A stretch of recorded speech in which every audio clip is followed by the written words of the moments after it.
જે પ્રમાણે ડેવલપમેન્ટ થાય છે, અને તમે ત્યાં જઈને જુઓ તો સારી સારી કંપનીઓના બધા શોરૂમ, સારા સારા વેપાર ધંધા રોજગાર થઈ રહ્યા છે, પણ પાટણમાં એનું પ્રમાણ હું જે પ્રમાણે જોઉં છું એ ખૂબ ફક્ત ને ફક્ત એજ્યુકેશનલ અને મેડિકલના કારણે લોકો અહીંયા આવે છે, અને બાકી નાના બિઝનેસ માટે.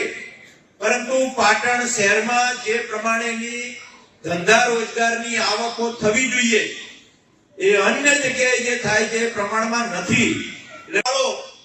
એ કોઈને પાટણ આવવું હોય છે તો નથી આવતો.